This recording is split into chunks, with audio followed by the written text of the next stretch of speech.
Last call na. Last call naman tayo lagi. So mga kaibigan, last call na yung flight namin papuntang Iloilo. Sasamahan ko lang to kasi meron daw siyang event doon. So plus one ako ngayon. Samahan ko sila nila ako, Juniboy. Magkikita-kita tayo doon paglapag namin. Boom! Boom! Late na late mga kaibigan. Papunta doon sa aircraft namin. Sila kung nasa likod lang namin yan, mga maya-maya pa yan.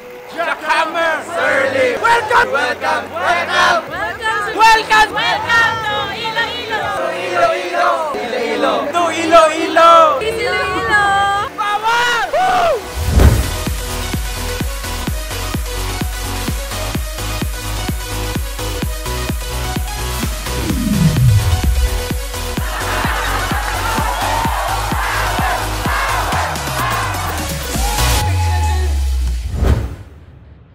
Philippine Airlines welcomes you to Iloilo. Time now, for your convenience, is 15 minutes past the hour of 2 in the afternoon. We are 20 minutes ahead of our schedule of arrival.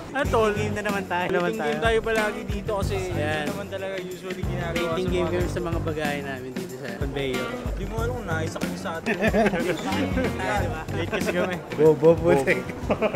So yun mga kaibigan, nandito na tayo sa Iloilo at nandito na tayo sa pag-i-stay natin dito sa Iloilo na malapit dito sa pag-i-eventan nila Kuya Pao. Di ko alam kung ano yung mga mangyayari ngayong araw at kita-kita na lang tayo sa mga ganap. Medyo pagod ba ako dahil buhat kami ni Kuya Pao dahil maaga nga yung flight namin papunta dito. Gusto muna magpahinga dito sa pinag-i-stay namin. Kita-kita na lang tayo dito sa mga pupuntahan namin ngayong araw dahil first day namin dito sa Iloilo. Tingin ko may pupuntahan kami mga local stores dito sa Iloilo. So kita-kita na lang tayo doon. No? Let's go!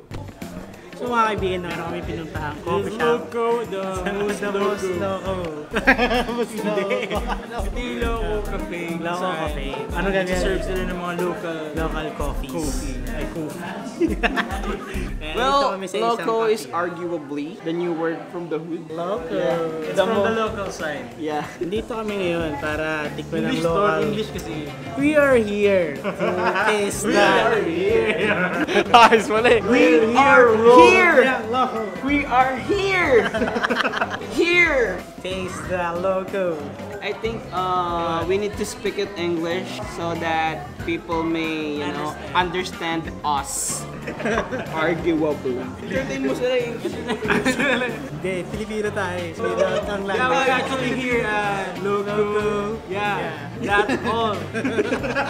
Alright. Yung pinuntahan namin dito sa Iloilo. Titigman namin yung mga drinks, coffee. So, mamaya makikita nyo kung ano yung mga kape na serve ko, ano man yung mga drinks. Mamaya, This is let's go. This is Loco.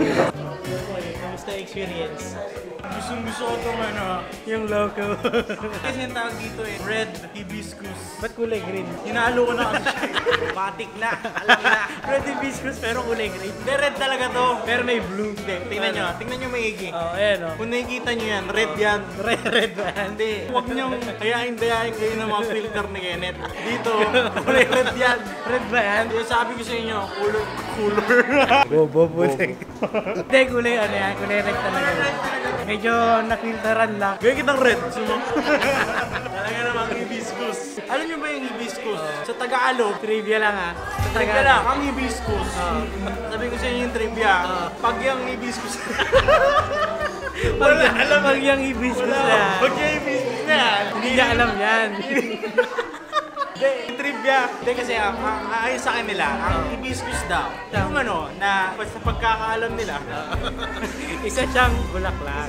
bulaklak. Narinig ko lang din kay Na-overheard Gian. mo lang. Overheard ko lang kay Gian. Isa daw siyang bulaklak na hibiscus. Galing sa puno Na ng hibiscus. hibiscus. Kaya pag pinitas mo ang hibiscus, nagiging, hibiscus. Talaga namang hibiscus.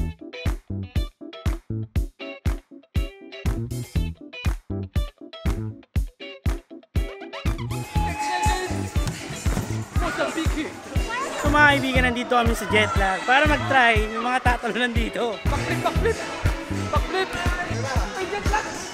May jetlag ako!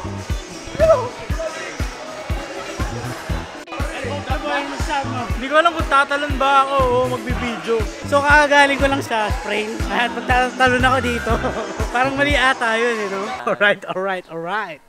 Yun mga kaibigan, good morning sa inyo. At nandito tayo sa hotel. Day 1 na ng event nila Kuya Pao dito sa Iloilo. Sasamahan natin siya ngayong umaga kasi meron silang celebrity so much. Ano yung lalaroin nyo mamaya? Super Smash Yan, Brothers. Super Smash Brothers. Yan. Lalaro Actually, sila. kasi LOL dapat yun. Yun. Kaso iniba nila. Hindi ko alam kung bakit. Marami silang kalaro doon. Doon si Loco, si Juniboy na representative ni Kong. Ni Kong. Nakasama natin doon sila, yung mga ibang streamer na malulupit natin yung streamer. Sila Susie. Kausapin mo mamaya. Yan, try natin silang kausapin mamaya kung hindi sila busy. So mga kaibigan, di ko alam kung maitutour ko kayo doon dahil syempre, alam nyo naman, sumama ako dito para magbat-bat ng mga gamit ni Kuya Pao. Pero try ko pa rin na ikutin at ipakita sa inyo yung mga ganap sa loob ng Conquest 2019 dito sa Iloilo mga kaibigan. Kung ikaw, boy, Ano? magiging sasali ka sa celebrity show match. Oo, ngayon. Anong game ang talagang tingin mo? Sige, pasok. Hindi mo confident kang laruin. Syempre, Sa League of punta. Legends pa din yun. Yun, oh! Yan, narinig yan, Jace, ha? Confident as a Confident ako mga kaibigan kasi tagal ko na naglalaro yan since season 3. Pre-season 3. Oo, pagka-college pa lang ako doon. Baby pa lang siya, pre. Tingnan niyo itong picture na yan. Naglalaro siya ng baby pa Pero lang. hirap to na. Grade 1 pa lang siya habang nasa klase. Tingnan yung mga picture na yan. Mga ano pa, mouse ball pa yung mouse ball na. So mga kaibigan, kahapon kasi maraming nangyari kasi maraming kami pinuntahan na hindi namin alam na pupuntahan namin. Naka-vlog ka ba doon? Konti lang yung vlog ko dun yung kahapon. Nagpunta kami sa Jetlag. Saka dun sa Loco Cafe na matitigman yung mga local coffee dito sa Iloilo. Pero masarap naman siya. Try namin yung French vanilla. Legit din. Hibiscus yan. Masarap. Pumunta rin kami dun sa parang ano nila rito na binibentang mga chicken. Ang tawag dun, parang mang inusal nila rito sa Iloilo. Pero masarap kasi yung manok nila, pag sinerve sa'yo, walang balat. Ngayon, pag tinanong mo nasan yung balat, order ka dun sa counter kasi yung balat nila nakahiwalay. Chicken skin on stick. Yung kinain namin siya kagabi, ganun siya. Sana marami pa kami matry dito ng mga food na galing Iloilo talaga. Update ko na lang kayo mamaya dun sa kung saan pa mapunta tong vlog na to. Let's go! So mga kaibigan, nandito tayo sa van at kasama natin si Gian dito sa likod. Ano to? Miss ko na sabihin. Handa ka na ba sa laro nyo mamaya? Hindi ko alam. Basta pinaganda ko na lang kung paano sumuntok. Mamaya papanoorin natin sila dun sa game nila. Si Gian lakas ito maglaro sa LOL eh. Sa LOL. Oo, di ba nanood ako ng celebrity show match last time? Ano nangyari? Talo kami. Talo.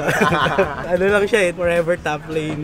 Tapos na nabasag na tsaka lumipat ang Sabi ko, nagampanan ko na yung role ko eh. Top lane, naman basag ng Pero top. masaya, di ba? Masaya yung experience. Kasi iba't ibang player na celebrity din makakalaro. Mga mamaw. Lalakas yung mga kaibigan. This is the day na pupunta kami dun sa day 1 ng Conquest. Hindi ko alam kung ano yung mga ganap dun pero kagabi nandun kami. Yun ang napakita sa inyo kasi hindi pa siya ganun kaayos. Na-set up pa lang yung mga laruan dun. Parang hindi pa siya video worthy para sa akin. Mamaya pakita ko sa inyo kung gaano karaming tao dun. Tingnan natin kung makaikot tayo kasi syempre taga-bit-bit lang ako ng mga gamit. So, go to. May fishing ka mamaya. Mamaya madaling araw.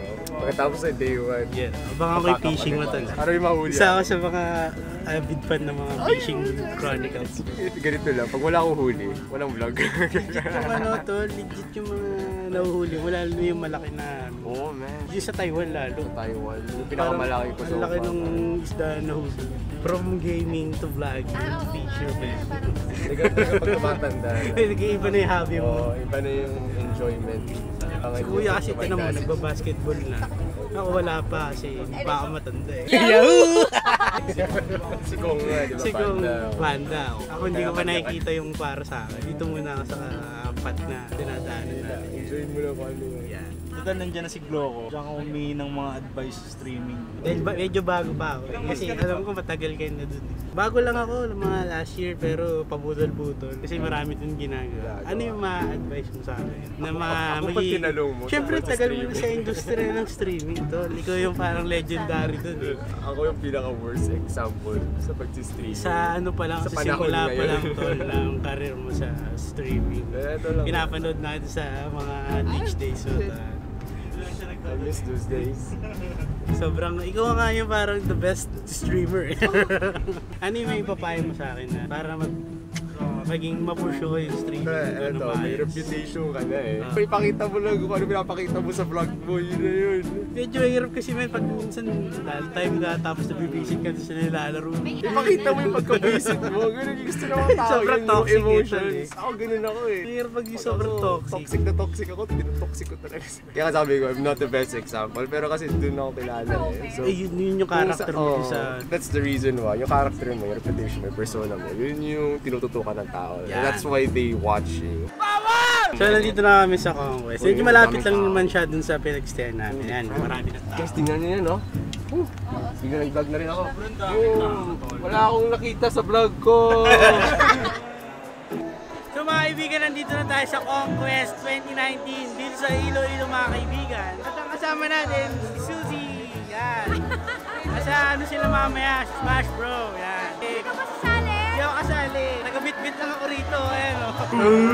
Nandito kami at konti pa lang yung tao kasi konti-konti silang pinapapasok dito sa loob. Para hindi magkaaloko-loko yung gate. Kasi sobrang daming pupunta ngayong araw. So expected ko mapupuno tong loob na ito. So di ko alam kung makikita ako mamaya. Video-videoan na si Roger Haar dito.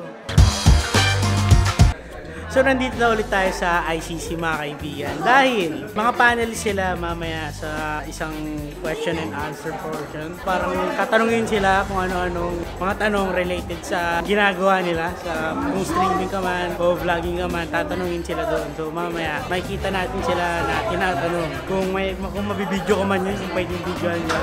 Mamaya makikita niya. Kita na tayo doon. Let's go! So mga kaibigan, nakapasok na kami dito sa loob. Pinagkagulan si Kong TV mga kaibigan. Dahil siya talaga yung pinagkaguluhan. Hindi, kitang-kita niya naman. Nakita siya nung mga tao. Si Kong TV talaga.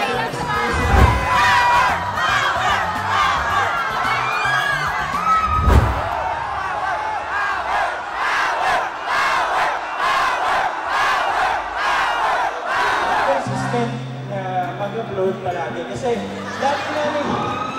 lagi namin sinisigaw na sana makapag-daily vlogs kami. Pero lumarating kami sa point na wala, hindi kami nakapag-upload. So, pasensya na kayo, pero ibig sabihin na hindi kami nag-upload. Eh, hindi namin kayo mahal. Mahal pa rin namin kayo upload. Pinakamahirap yung araw-araw mag-isip ka ng something na kakaiba. Kasi everyday gusto mo lampasan kung ano yung ginawa mo. Every week gusto mo lampasan kung ano yung ginawa mo. Sa darating ka sa point na gusto mong lampasan, kaka-analyze mo, magpapaparalyze ka. Sa lahat ng content creators dito, huwag yung gagayahin nyo, sinasabi ko sa inyo. Kaya minsan, akala mo hindi ka nag-upload, pero nabibiga lang yung utak mo kasi gusto mong gumawa ng quality content. Pero ang ending, wala ka rin nagagawa. Ang maganda, gumawa ka na lang na gumawa, tapos hanapin mo kung ano yung pinakamasaya. Yun yung top 2 talaga. Asa kahit anong content creator. Consistent top 2. Consistent top concept. Ito yung process ng mga pinisip ng content idea. Kasi ako rin, kaya yung iba nagsasabi parang wala ka ng ibang na content. Hindi sa ganun. Ang dami namin naiisip na i-content. Hindi lang namin alam kung paano namin ipapaliwanag sa inyo o kung kailan.